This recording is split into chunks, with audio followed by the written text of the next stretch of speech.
মালদায় এসআইআর এর বিচারকদের ঘেরাও করে রাখার ঘটনাকে কেন্দ্র করে তোলপাড় পড়ে গিয়েছে রাজ্য রাজনীতিতে।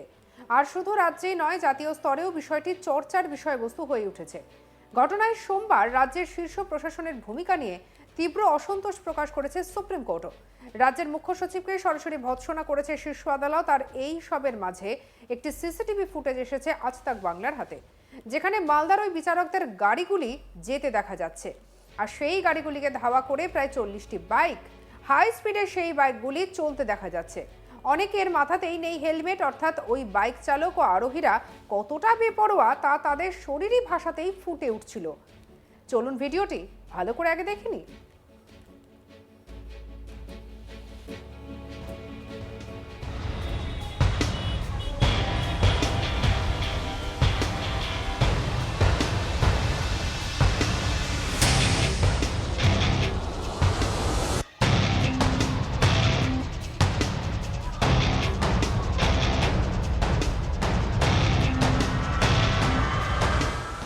দেখছেন তো কিভাবে বিচারকদের গাড়িগুলিকে ধাওয়া করেছে একের পর এক বাইক। মাথায় হেলমেট নেই, সেই পরিস্থিতিতেও ওইভাবে হাই স্পিডে বাইকগুলিকে চলতে দেখা গিয়েছে। চলুন বিষয়টি আমাদের প্রতিনিধি তাপস সেনগুপ্তর কাছ থেকে বিস্তারিতভাবে জেনে নিই। শিউরিয়ে দেওয়ার মতন একটা ফুটেজ আমরা দেখছি যে সিসিটিভিতে প্রায় 36 থেকে 38টি গাড়ি, লাগাতার প্রায় 8টি গাড়ি এবং একটি অ্যাম্বুলেন্স আমরা লক্ষ্য করলাম, তাকে ধাওয়া করছিল। এই ছবি হচ্ছে রাত 12টা নাগাদ একটি সিসিটিভিতে ধরা পড়ে এবং মোথাবাড়ি ব্লক 2 নম্বর ব্লকের যে বিডিও অফিস, সেখান থেকে যখন যৌথ বাহিনী তাদেরকে ওখান যারা জুডিশিয়াল অফিসার ছিলেন তাদেরকে বার করে যখন ন্যাশনাল হাইওয়ের দিকে নিয়ে যাচ্ছিলেন, তখন বিভিন্ন জায়গায় রাস্তায় কিন্তু কোথাও বাঁশ, কোথাও বা পাথর, কোথাও আগুন জ্বালানো হয়েছিল টায়ারে, তাদেরকে বিভিন্ন ভাবে তাদেরকে আটকে দেওয়ার একটা চেষ্টা চলছিল।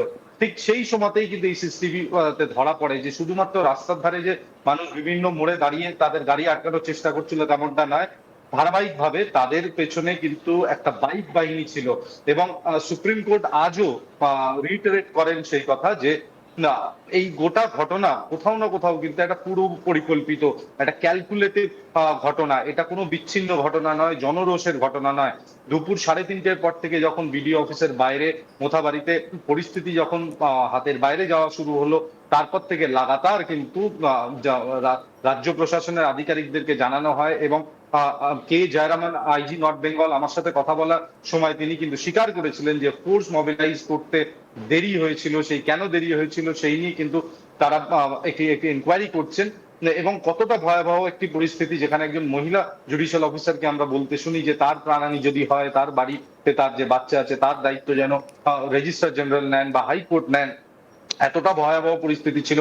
এবং যে সময় ঘটনা ঘটছিল কার্যত প্রায় একই সময় সুজাপুরেতে মোফাক্করুল আরেকটি বড় জমায়েত করে ন্যাশনাল হাইওয়েকে ব্লক করে দেওয়া হয়েছিল। এবং এই মোথাবাড়ি থেকে বেরোনোর দুটো রাস্তা, একটি ছিল কালিয়াচক হয়ে, অর্থাৎ কালিয়াচক থেকে যদি মালদা ঢুকতে হতো তাহলে সুজাপুর কালিয়াচক একাংশ কিন্তু বন্ধ ছিল, যদুপুরের জায়গা বন্ধ ছিল।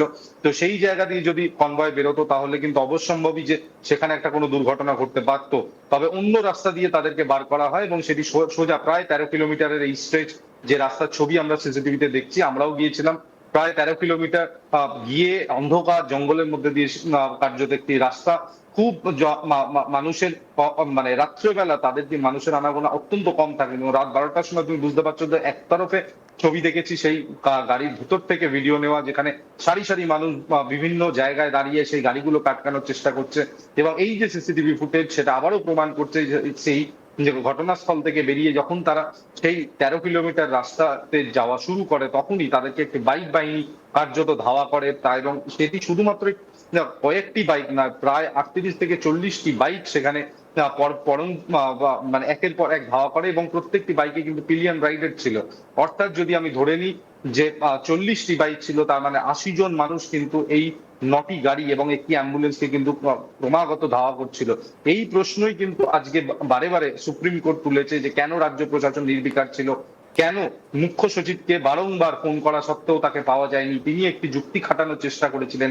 তিনি দিল্লিতে ছিলেন, তিনি দিল্লি থেকে যখন ফ্লাইটে ওঠেন 2:30 থেকে 4:30 বা 5টা পর্যন্ত তার কে তিনি ফোনে অ্যাভেলেবল ছিলেন না। তারপর কিন্তু মহামান্য বিচারপতি স্পষ্টত বলেন যে উনি কোথাও না কোথাও ভুল করছেন, ওনার ফোন তারপরেও পাওয়া যাচ্ছিল না। অবশেষে হাইকোর্টের চিফ জাস্টিস এতটাই নিরুপায় হয়ে পড়েন এই চিত্র দেখার পর, তিনি মধ্যরাতে সুপ্রিম কোর্টের চিফ জাস্টিস অর্থাৎ বিচারপতিকে ফোন করেন, করে তাকে গোটা ঘটনা জানানো হয়। তারপর ডিজি পুলিশ অর্থাৎ সিদ্ধিনাথ গুপ্তা, মুখ্য সচিব প্রত্যেকে ইনভলভ হয়। এডিএম কে এবং এসপি অনুপম সিংকে সেখানে ঘটনাস্থলে পাঠানো হয় অ্যাডিশনাল ফোর্স দিয়ে। অবশেষে অ্যাডিশনাল ফোর্স পৌঁছানোর পর তাদেরকে বের করে আনা সম্ভব হয়।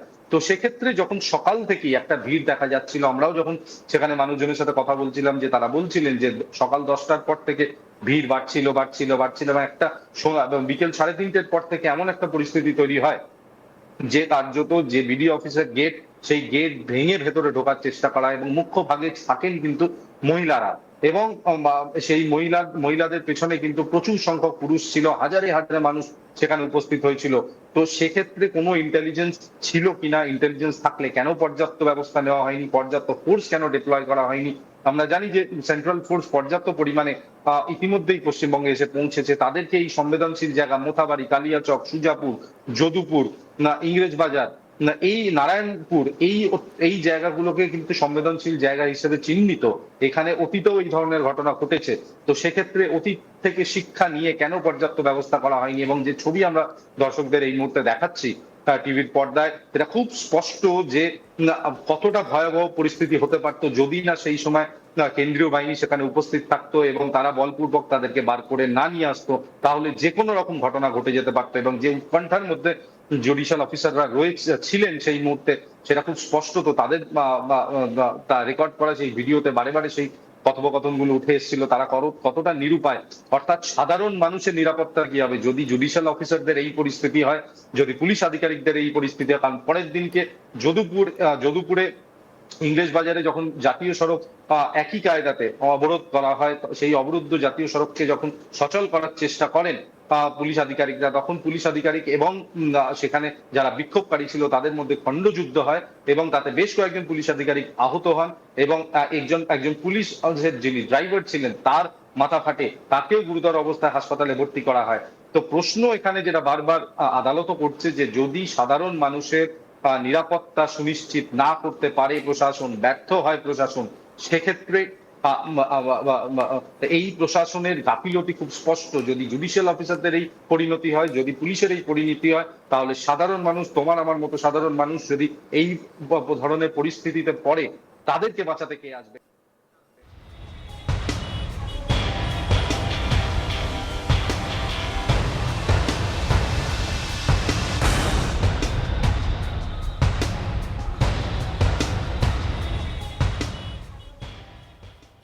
সঙ্গে রাখুন আজ তাক বাংলাকে অন্যান্য খবরের জন্য সাবস্ক্রাইব করতে ভুলবেন না।